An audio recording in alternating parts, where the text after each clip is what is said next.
because I've noticed there's been a lot of imposters Oh, everywhere. Yeah, every other that week. have been popping up, and they're really good professors. They're really good theorizers. They're like, well, we studied Andre Hatchett's course, and Andre says you should do this. But have they actually rolled out a notary agency before? No. Have they actually been a notary? No.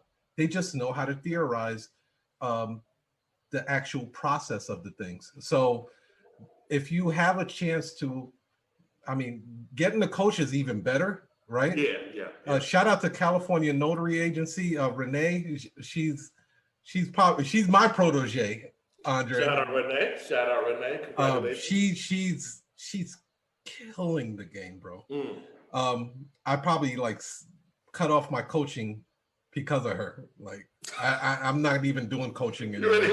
I'm like, all right, I got a winner. I'm out of here. But you know, if it wasn't for your course, I probably would have made at least 2 to 3 years of mistakes, trying to bump my head against the wall, trying to figure things out, being pissed off, high anxiety, high stress level, spinning my wheels in the mud, trying to figure everything out. So, yeah, getting into a course and getting a coach is imperative. And it's easier to quit when you don't have accountability. If you know you got something, a program, there's, it's like if you have some live classes there, you know you have a community to kind of kick you in the butt if you need to kick it in the butt. Mm-hmm. Sometimes that's what people need. They need to know that Tuesday at 7 o'clock, someone's going to be there to tell them, even if it's the same thing they already learned before, they might need to hear it again. Yeah. Yeah. So when you're rolling out the whole, because I know you have a class coming up, don't you? We have class tonight. Yeah, we have class tonight. Yeah. Oh, you got a class coming out tonight. Mm-hmm. So like, what's that class about? This is the sign and stamp with confidence class. So this is where we go over how to notarize the exact documents. I think we're going to do a loan closing packet tonight. Mm-hmm. So for some people, they get the marketing, they get the advertising, they get the good logo, they get all that stuff, right, T? But they're nervous and they get hung up. Where do I sign? Where do they stamp? And they freeze because they say that I don't want to mess. I know you hear that. I don't want to mess up first. And I'm saying, okay, I get you don't want to mess up. So let's go through this. And here's the thing. You can't get fired if you mess up. You might have to give a refund. You might have to do it over again, but no one's going to fire you. Yeah. You got to get out there to make this thing happen. Hey, honey, you got to get out there.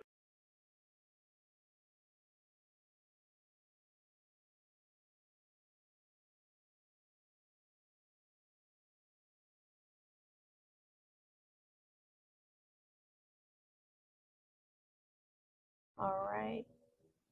The biggest issue, only working with loan signing agents. All right, excellent.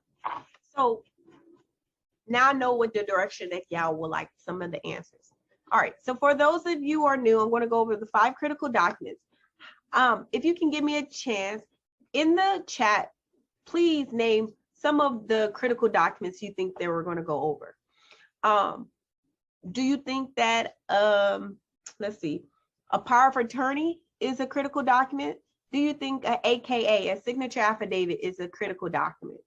Do you think that a occupancy is a critical document? Put the critical documents in the chat right now for me to make sure that you understand where we're going.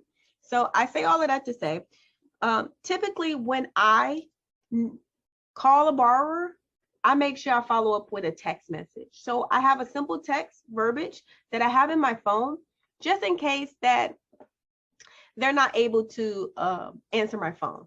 And they usually appreciate that because 9 times out of 10, they are literally at work, right? Working professionals. So I'll follow up with a message saying, hi, my name is Renee, and I am your loan signing agent. I am not a notary public, and I am a loan signing agent, and I am assigned to your case. And I just want to let you know that we are scheduled to be there at 6:30 p.m. on April the 1st, 2022. I just wanted to let you know that it may take about 45 minutes to an hour. So I would like for, the area to be signed at a table if that's something that you have to accommodate. We will sign in whatever color ink that is a part.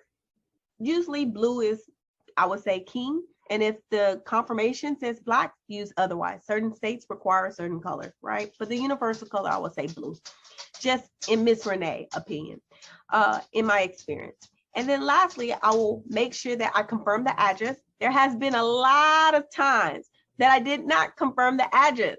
And I actually went to their office instead of their resident, or I went to their resident instead of the address, and there was some type of mix up. So one of the things is to make sure that you confirm the address before you get off that phone.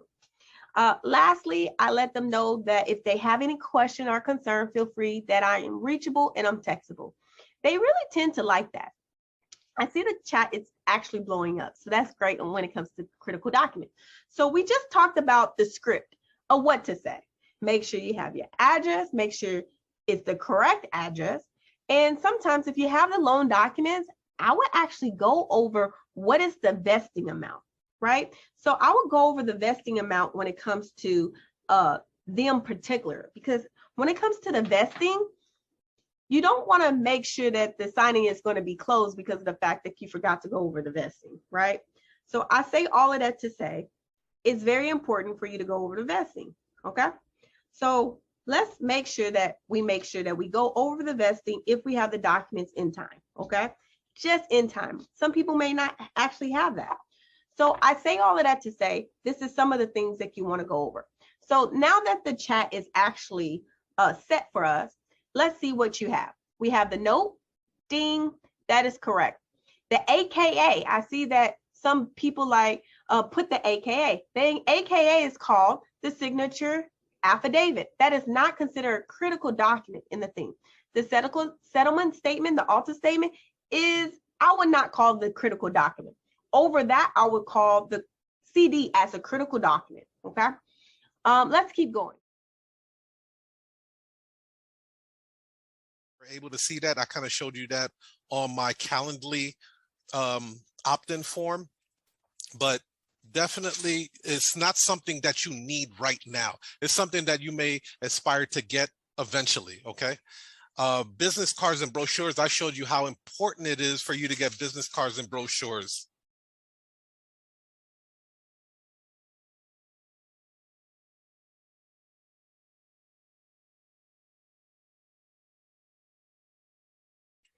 Okay, so with the brochures, I recommend that you do the brochures more than the business cards because it stands out more, right? Okay, and we also went over payment gateways. You have to have some type of payment gateway set up. I have PayPal, I have Square, which could also be like Cash App, because I have a lot of notaries that I can pay through Cash App. I don't have QuickBooks, but I know a lot of notaries that do use QuickBooks. And then I have Stripe as well. So here's the cool thing about that. Sometimes, let's just say they try to book an appointment with your Calendly. Don't ever let that sale go. Be sure that you get that person back on the phone, and if they tell you, hey, I'm having some problems processing my order to book an appointment, you can say, you know what, no problem. I can take your order over the phone. Believe it or not, customers pay over the phone. I get a lot of customers that pay over the phone. Just discard all of that valuable information that you have, like their credit card number, expiration date, security code.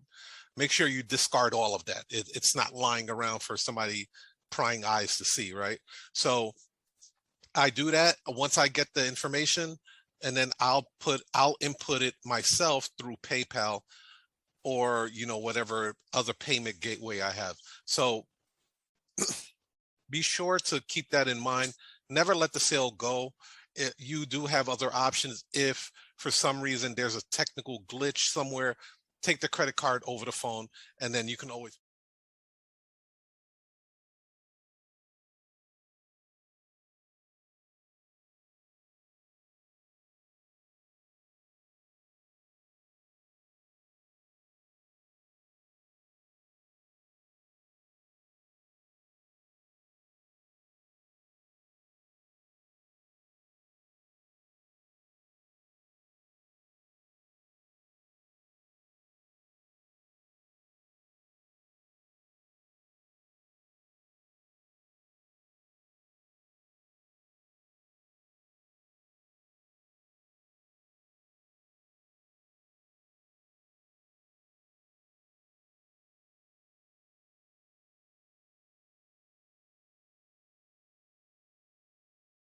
out and spell it right.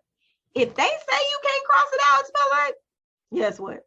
A redraw is going to happen. And now it's not guaranteed that you're going to get all the money that you was promised because you didn't conclude the signing. So certain steps to make you a great notary. The purpose is to make you a great notary. So I'm coming on here with my coach to tell you some of the things that during my journey, I wish somebody would have told me. That was it. All right. So let's keep going. All right. Now there's a little initial. Pay attention to that initial. Because, baby, let me tell you, these initials were a demon to me. Okay? Yeah, I'm speaking spiritual. But it was a demon to me because I sometimes overlooked it, and I had to go back. And going back and not getting paid to go back is not good. So I wish that you better than me. Okay? And I'm coming up in here because I don't want you to miss some of the mistakes that I missed as a notary. Yeah, I was able to scale my business very, very fastly. When I was a notary, my first month, I made 2.5. My next month, I made 6,000. Why? Because I actually saw a girl that looked like me on YouTube and told me her first 30 days, she made 6,000. And I said, wow. She told me all the recipe and I just scaled my business. And I'll share that YouTube video with you guys. And if you know me, you already know I already shared it with you. So that was some of the secrets that she told me, just like the secrets that I'm telling you. And then my third month, I made 6,000. My fourth month, I made 7,000. My fifth month, I made 8,000, almost 9. And then I said, I need a coach. I said, there's too many orders out here. And I'm not getting all of them. So I scaled my business to a signing service. And I got my coaching from Mr. Toledo. When I did that, he was able to show me how to scale my business and still work in the company until I was actually ready to actually launch to the public, right? So I brought one person in, and I would call it a little bitty signing service, right? At the time, right? I brought some people in that I coached to kind of take orders.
business cards that are pinned up on a board. Somebody's going to go pull your phone number off your brochure first because it's bigger, it's larger, and it pushes everybody else to the side. That makes sense? So that is valuable right there. Assisted living, same thing applies. Hospice, same thing applies. Hospitals, again, you'll have the security guard at the front, or you'll have the receptionist up front, and then you may have to talk to a social worker to do that. Now, the trick is with nursing homes, hospitals, hospice, assisted living facilities like that, they do not have a notary on staff. The reason is they don't want to be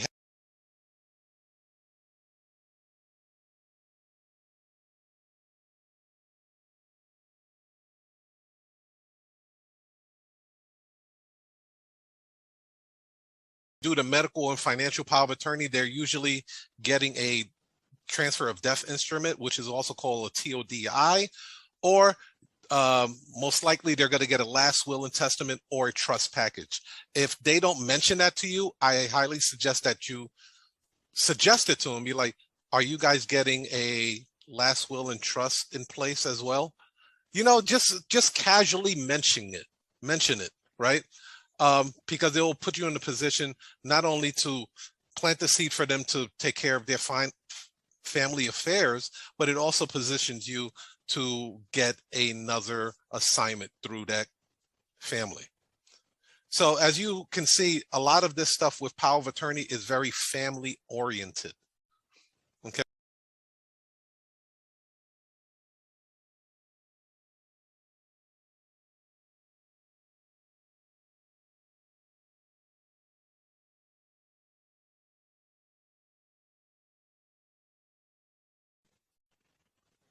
And this is what they see. Simple, clean, no big deal. Hey, you want to save money on your next traveling notary service? Go ahead and get this free coupon that we have. Now, this is just a mock-up. I see the little error. It says the 20% off. We changed it to 10.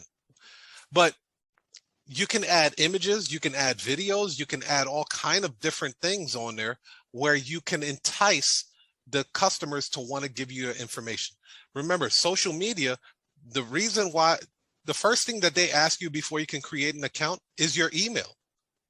That is the very first thing that they ask you before you can create an account, because they know they can remarket to you. They can remarket.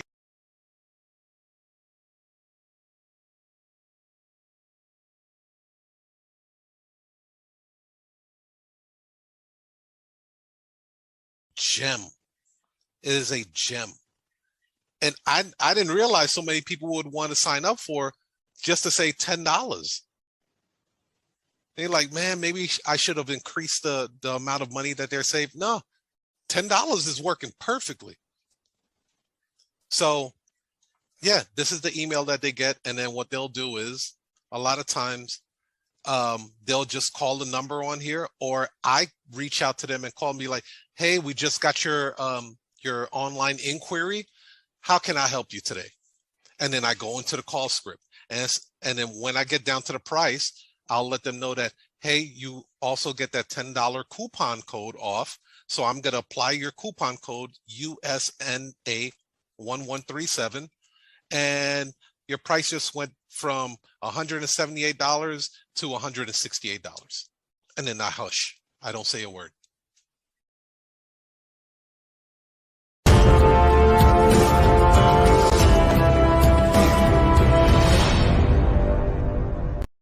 But I believe from the research that I've been doing, a voucher is going to be really, really powerful, more than the coupon code, because people like vouchers, people like credit, right? Things to get credited to their account. So I created with my notary agency logo right here. It's going to say like $30 off. Of course, I can always mark my prices up and then drop it down. That's why you always want to have high prices. If your price is too low, you can't offer discounts. And then if you can't offer a discount, your customers don't.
You're going to do better. Excellent.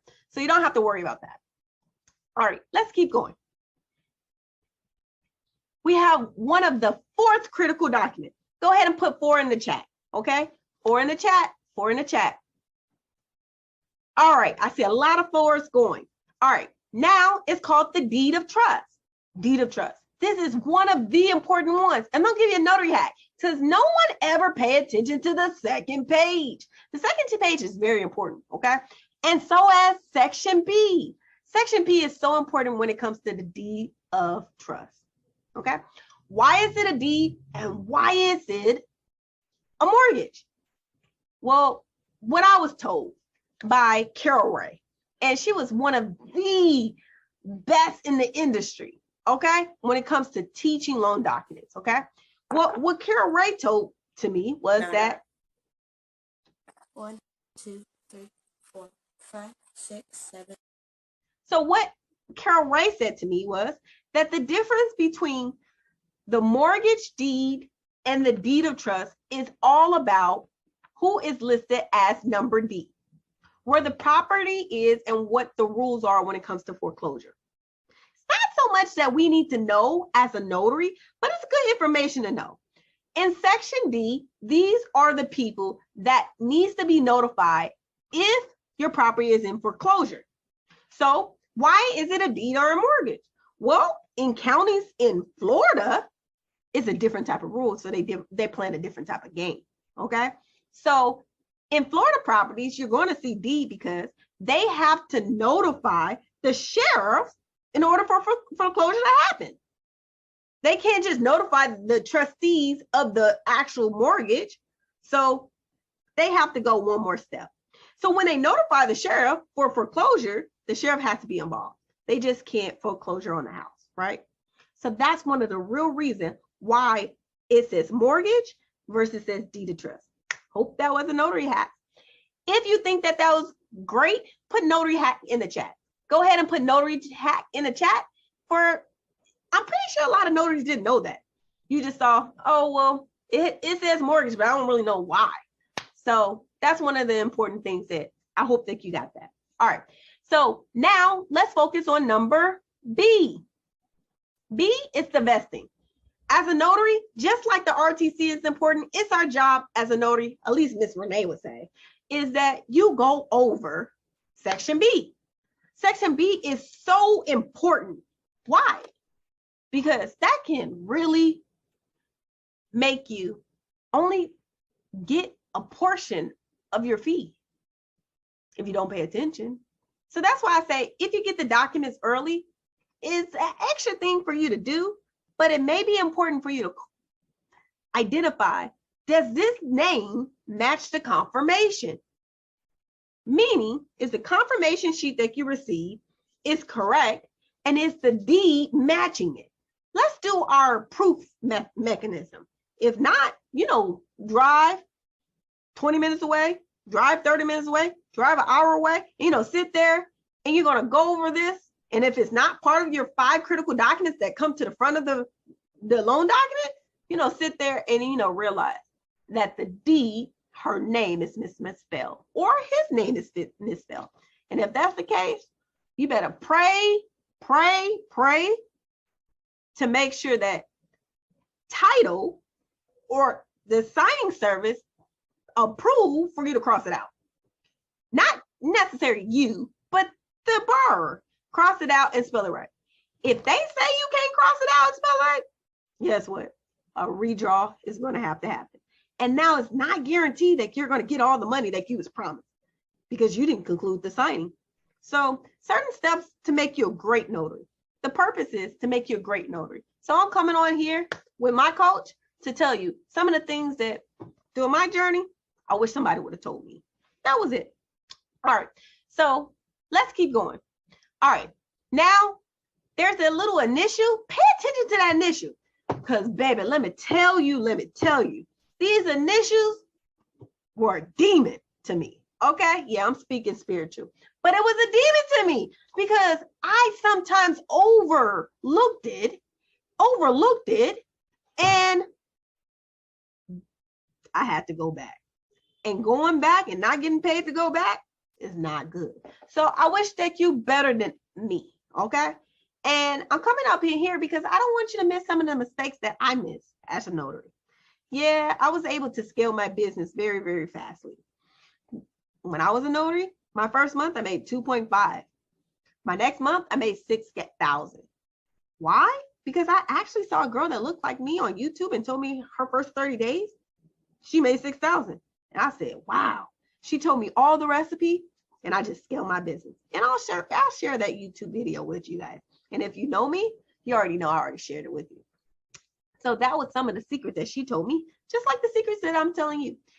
And then my third month, I made 6,000.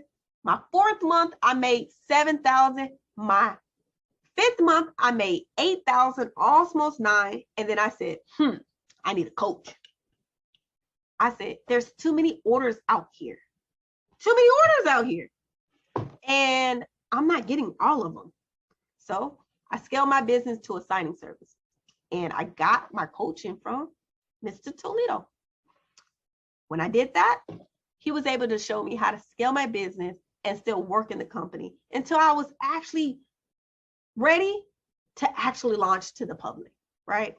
So I brought one person in, and I would call it a little bitty signing service, right? At the time, right? I brought some people in that I coached to kind of take orders from me that was locally, and then locally becomes regional, and regional becomes nationwide.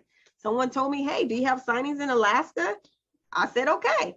And then I realized Alaska terrain is very hard. So I stay out of Alaska. So if you're ever thinking about being a signing service and you want to be nationwide, don't go to Alaska, because that terrain, Notary's telling me if you fly me up the mountain, what you mean? And I'm in the military too, so you would think I know terrain. But man, those maps was a little bit hard. But I do go to Hawaii. So with that being said, we do offer signings in Hawaii. But let's get back to this, okay? So we're on page 2, you guys, page 2. If y'all like what I'm saying, if you really like what I'm saying, please show me some love in the chat. Put some hearts in the chat, and show me some love, because that's how more excited I get and more hacks that I drop. If y'all dry, I won't put no hacks, no more hacks. So show me some love, okay? All right, excellent. So now, second hack. This right here, how many people pay attention to the second page? Or you just fly through the 14 pages of the deed of trust or the mortgage, and you really don't pay attention to the second page?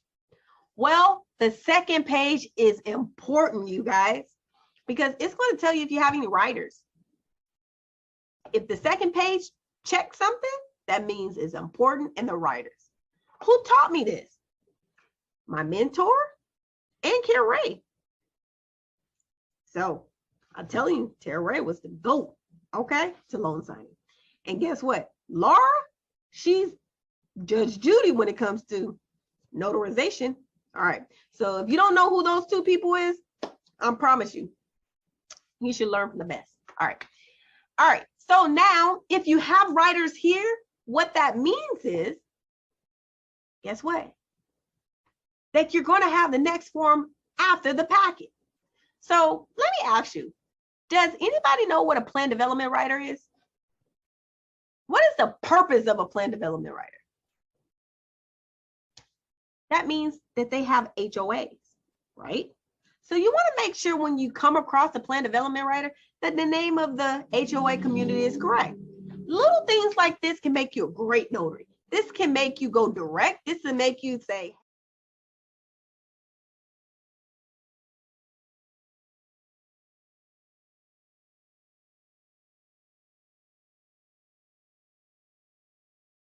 I called her one day. I had been working the job for a while.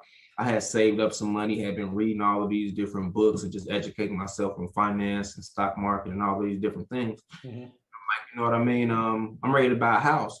And she was like, that sounds cool and shit, but you should probably buy yourself a multi-unit. You know?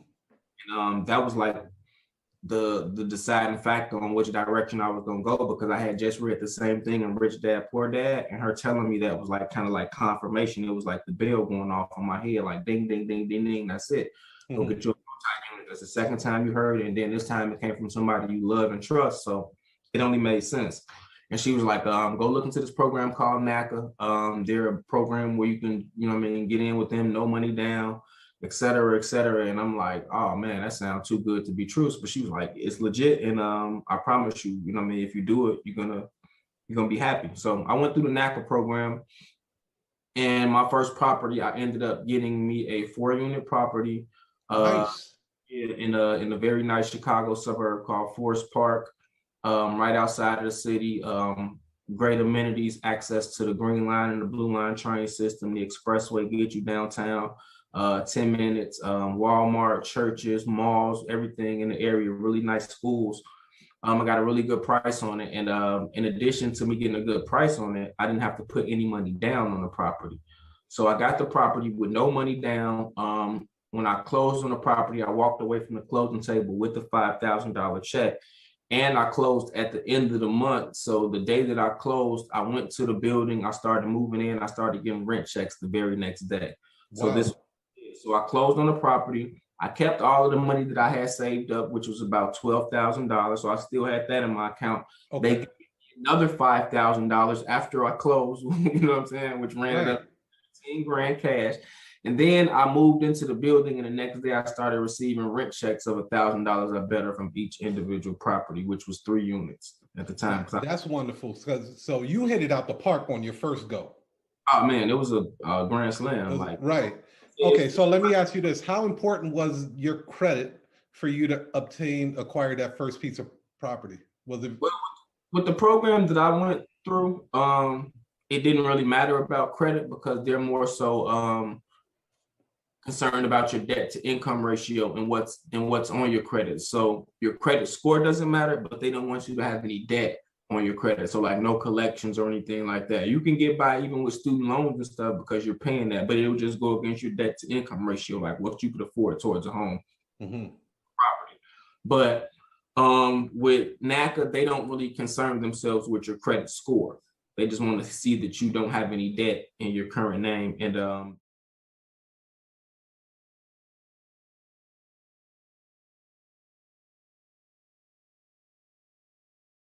so my audience, I have a large audience of notaries, right? And Okay.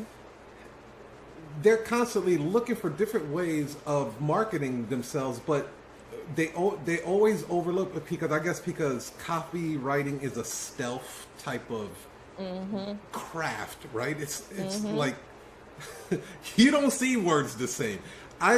Donnie Bryant started kind of training me a little bit about it, and I started handwriting copy and stuff like that, and it was just like I created one landing page, Oh, good for you. with some copy in there. I used to just throw words together, right? Yeah. No conversions whatsoever. Yep. Now that I understand copy a little bit, that same landing page will start creating money. I'm like, this is freaking amazing. Like, if notaries would know about this would change everything for them. Yeah. So, like, for websites, they would find copy there, correct? Absolutely, yes. What other places would they see copy? Let me see, websites. I mean, even social media. When you're very intentional about posting something with the intent of getting somebody maybe to download your lead magnet or whatever freebie you're giving away, or if you're seeking to get more, clients for the notary business, I mean, that's a form of copywriting because again, when you write words with the intent of selling something, that's copywriting. And so for someone in this sector, being a notary, the biggest thing I would say is literally you have to put yourself in the shoes or in the mindset rather of your prospective customers. Why do people need a notary? They're trying to purchase a house, right? Or they're trying to, I think one case study or something I read recently was like somebody needed a notary because they needed like to hurry up and get a passport for their kid or something. I mean, there are all these different scenarios. And so what you want to do is put yourself in the mindset of the individual that needs your services and literally just speak to them, especially if you have a mobile notary company, that's even better because you're literally telling them, like, look, we will come to you. Like this is the convenience factor that we're bringing to you. You don't have to worry about coming to us. We'll just come to you. But that's the biggest thing I tell people all the time. A lot of folks mistakenly assume that to be successful as a, I was going to say as a notary, as a copywriter, it means that you have to know how to write grammatically correct. That's not true. Actually, the success factor that comes with being a copywriter is empathy. You have to empathize with people. So the more that you're able to hone that skill of empathy, the better you are at being able to sell people your products and services through words.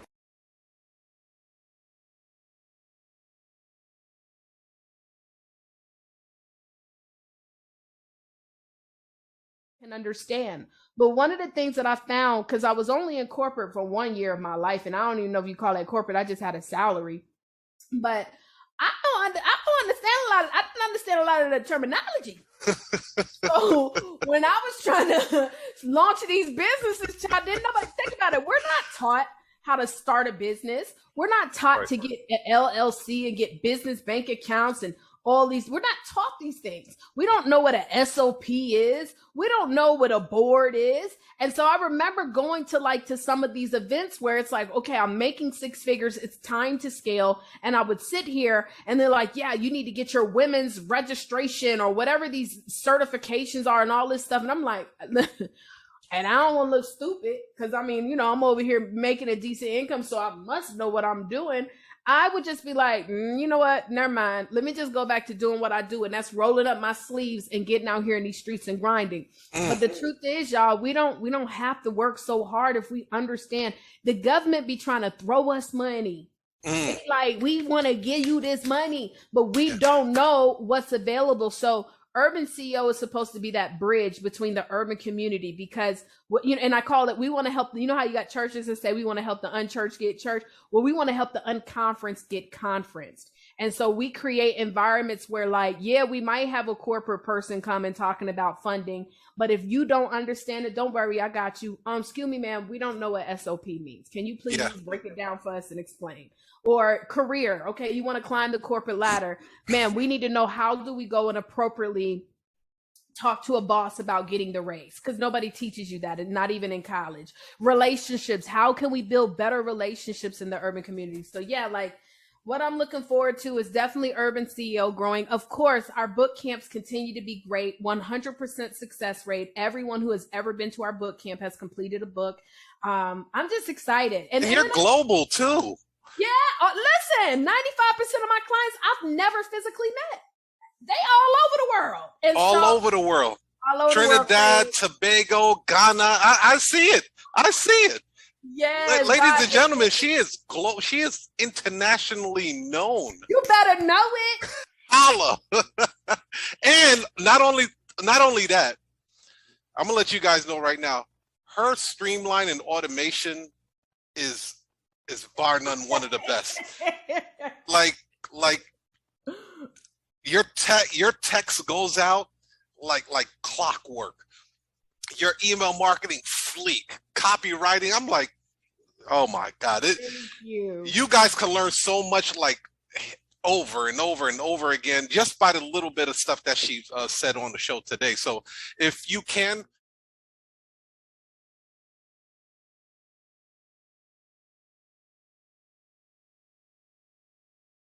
photo ID. So what I'm going to do now, I am going to show you guys what a power of attorney form looks like.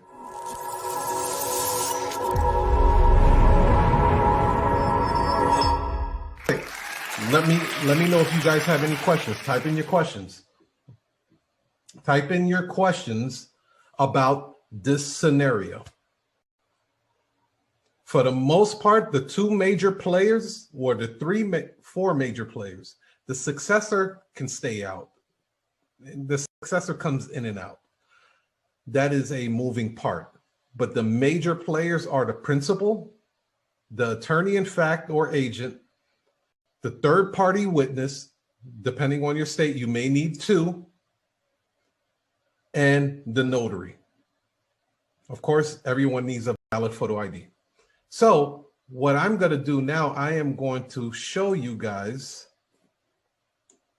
what a power of attorney form looks like.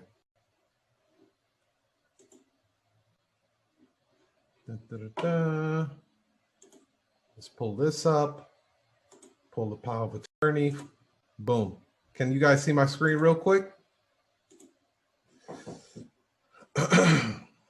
Okay, let's see here. All right. Can you guys see the e-forms screen? Okay, perfect. All right, so I want to show you how many different power of attorney forms there are. Okay, this is a site that I use for power of attorney forms and just to kind of like understand what's going on in the industry. So you have your power of attorney for individual. You have your living will, which is considered like a power of attorney. You have your IRS power of attorney form. Real estate power of attorney, I've done quite a few of those. The real estate power of attorney is basically when, like, let's just say Ben is in Atlanta and he has a house in Chicago. The attorney in Chicago is going to represent Ben at the closing. So Ben needs to sign a power of attorney form giving authorization for the lawyer to represent him at the closing. That makes sense? So you would do like a real estate power of attorney. The motor vehicle power of attorney, these are always funny. That's when your car gets towed, right? And you was out there clubbing, popping bottles, wood grain gripping, champagne sipping, and all that. And your car got towed when you came out the club. So a lot of times they need to assign someone else to retrieve that vehicle. Thanks for watching. I hope you got a lot from it. Don't forget to click the link below for my special discounted price.